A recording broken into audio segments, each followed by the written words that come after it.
Bonjour à toutes les deux. Bonjour. Merci de nous accorder cette petite interview. Là, vous sortez de scène. Vous pouvez me dire comment ça s'est passé? Ça s'est très bien passé. Ça s'est très bien passé, oui. D'abord déjà, il y avait 700 personnes, m'a dit. C'est vrai? Ouais. 700 personnes, moi j'ai été impressionnée.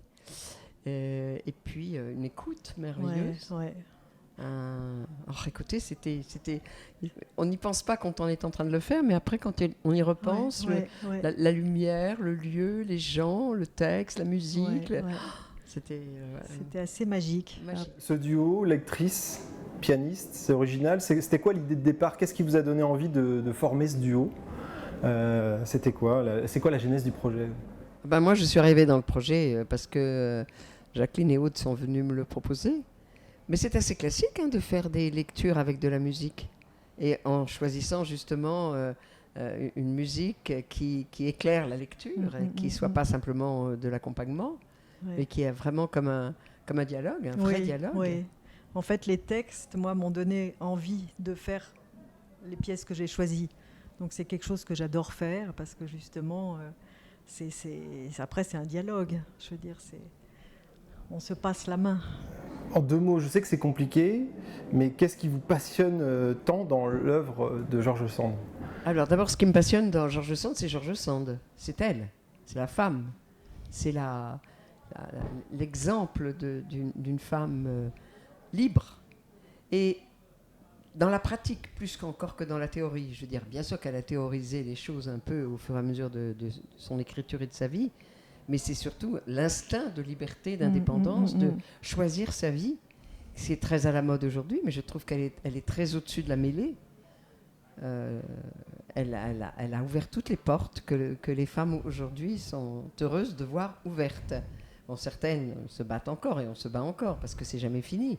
Mais n'empêche que si on imagine ce qu'était George Sand à son époque, mal marié, un homme qui ne l'intéressait absolument pas et qu'elle n'intéressait absolument pas, capable de dire du jour au lendemain qu'elle part avec ses 2 enfants sous le bras, qu'elle en a la garde, comme on dirait aujourd'hui, et qu'à partir de là, elle vit sa vie de femme amoureuse au fur et à mesure de ses rencontres et de ses désirs, qu'elle ne rentre dans aucun des codes qui enferment, particulièrement à cette époque-là, qui enferment les femmes dans une espèce de société très corsetée.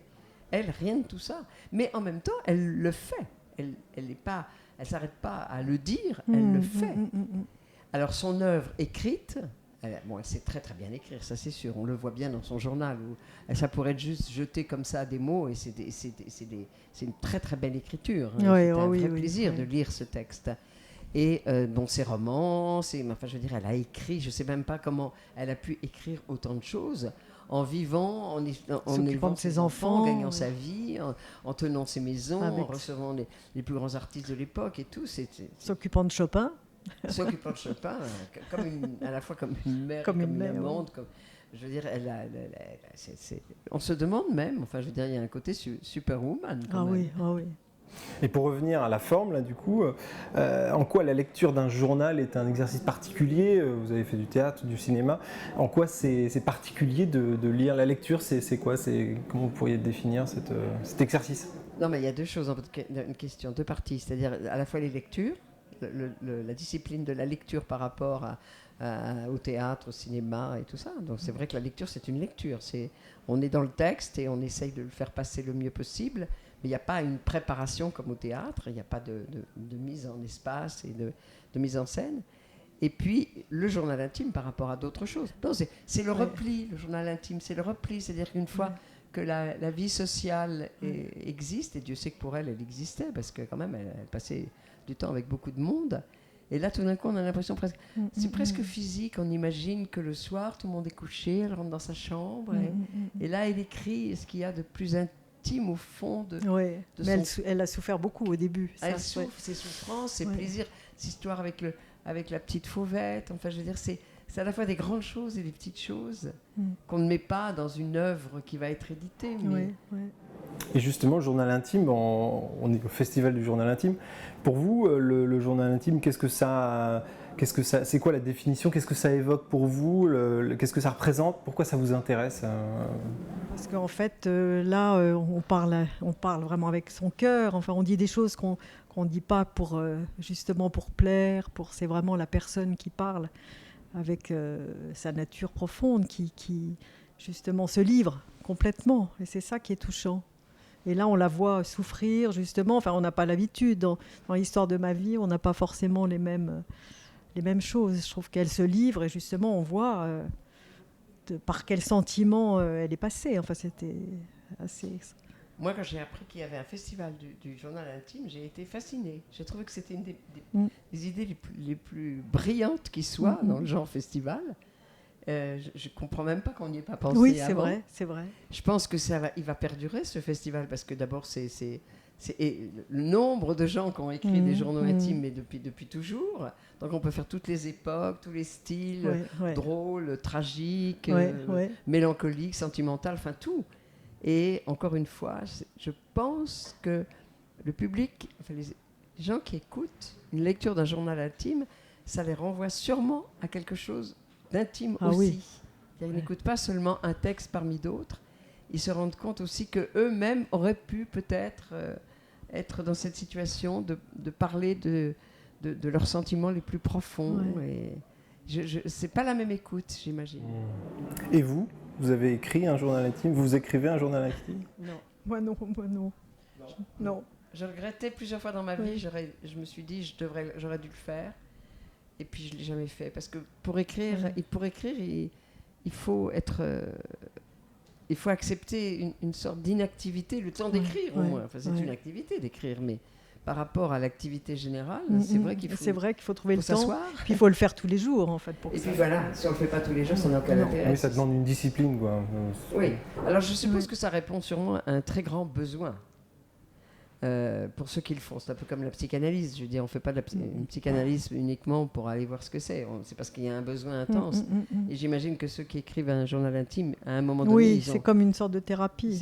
Ils ont besoin absolument de s'exprimer. Moi, c'était plutôt le piano, mon journal intime. Et ben moi, c'est tout. C'est le théâtre, c'est le fait de parler, c'est le fait de. J'ai aucune frustration d'expression personnelle. Donc c'est sans doute pour ça que je ne m'y suis jamais mise, tout en me disant j'aurais peut-être dû, parce que j'ai traversé dans ma vie des moments intenses, aussi bien dans la joie que dans la souffrance.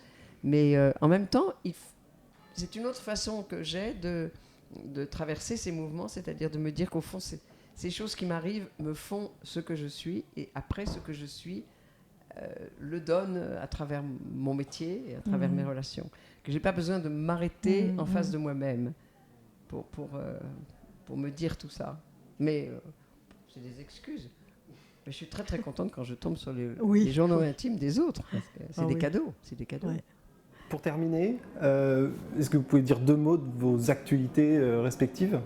Alors, moi je vais faire bientôt avec Lambert Wilson et Felicity Lott, en fait tout un spectacle de chansons, enfin c'est au festival de Dinard, et un festival moitié britannique, moitié français. Donc en fait, ça va être... Parce que Lambert Wilson chante aussi. Et il aime de plus en plus chanter. Donc voilà, on va l'entendre en tant que chanteur cette fois-ci. Okay. Pas en tant qu'acteur. Voilà. Moi, je suis en train de tourner une série pour Amazon, écrite et réalisée par Nicolas Bedos avec Jean Dujardin. Et puis, j'ai tous les festivals d'été avec tous les... des lectures musicales, des reprises de pièces. Je vais au festival de Grignan, qui est le festival de la correspondance, où je vais lire un dialogue qui a été inspiré par la correspondance de la princesse Palatine, qui était la belle-sœur de Louis XIV, un personnage très haut en couleur à la cour. Et c'est au moment de sa mort, donc c'est un dialogue avec la mort. Mais des spectacles comme ça, j'en ai beaucoup pendant tout l'été. Et puis voilà, j'ai des tournages. Enfin bon, je suis assez occupée. Oui. Merci beaucoup, c'était passionnant. Et puis bonne continuation. Merci.